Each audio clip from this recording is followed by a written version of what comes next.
અરવલ્લીના રાજસ્થાન બોર્ડર પરથી 1 કરોડની રકમ ઝડપાઈ હોવાનું સામે આવ્યું છે। અરવલ્લીથી હાલ મહત્વના સમાચાર સામે આવ્યા છે, જ્યાં શામળાજીમાં અણસોલ બોર્ડર પરથી રોકડ ઝડપાઈ ગઈ છે। કારમાંથી 1 કરોડ રકમ સાથે એક વ્યક્તિની ધરપકડ કરવામાં આવી છે। લોકસભા ચૂંટણી મામલે ફ્લાઇંગ સ્ક્વોડની કામગીરી હાથ ધરવામાં આવી છે, તો જિલ્લા પોલીસે ગુનો દાખલ કરીને કાર્યવાહી હાથ ધરી છે।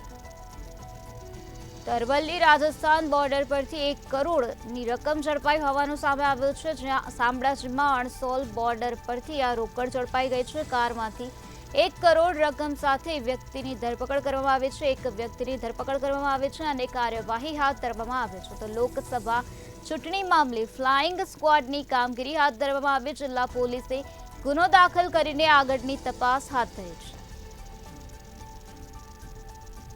અરવલ્લીના રાજસ્થાન બોર્ડર પરથી આ પ્રકારે 1 કરોડની રકમ ઝડપાઈ હોવાનું સામે આવ્યું છે। આ સાથે કારમાંથી 1 કરોડ રોકડ રકમ સાથે એક વ્યક્તિની પણ અટકાયત કરવામાં આવી છે અને કાર્યવાહી હાથ ધરવામાં આવી છે, તો લોકસભા ચૂંટણીના મામલે ફ્લાઇંગ સ્ક્વોડની કામગીરી અહીં જોવા મળી રહી છે। જિલ્લા પોલીસે ગુનો દાખલ કરીને આગળની કાર્યવાહી હાથ ધરી છે।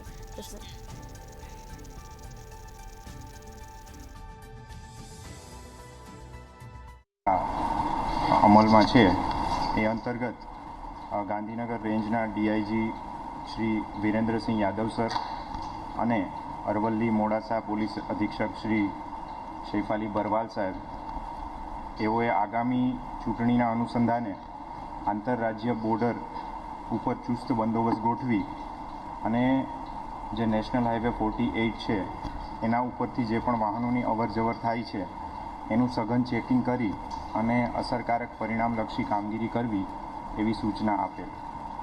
જે અંતર્ગત અને આવી કોઈ પ્રવૃત્તિઓ જણાય તો એવા જે વ્યક્તિઓ હોય, ઈસમો હોય એની વિરુદ્ધ કાયદેસરની કાર્યવાહી કરવાની પણ સૂચના આપેલ। જે અંતર્ગત આજરોજ શામળાજી પોલીસ સ્ટેશનની હદમાં આવતા અણસોલ પોલીસ ચેકપોસ્ટ ખાતે police sub inspector Shri S K. Desai સાહેબ, પીએસઆઈ શ્રી એસ.કે. ચાવડા સાહેબ અને પીએસઆઈ શ્રી એન.એસ. બારા સાહેબની ટીમ આ રીતે કામગીરી કરી રહી હતી પોતાના અન્ય માણસો સાથે, જેમાં વાહનનું ચેકિંગ ચાલુ હતું। એ દરમિયાન એક 4 વ્હીલ ગાડી આવતા રૂટીન પ્રમાણે એમને ચેક કરવા માટે રોકતા એ ગાડી હ્યુન્ડાઈ કંપનીની i10 ગાડી હતી, જેના ગાડી નંબર હતા RJ27CB 6003।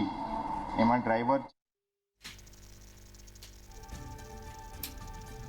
કારમાંથી 1 કરોડ રકમ સાથે એક વ્યક્તિની ધરપકડ કરવામાં આવી છે।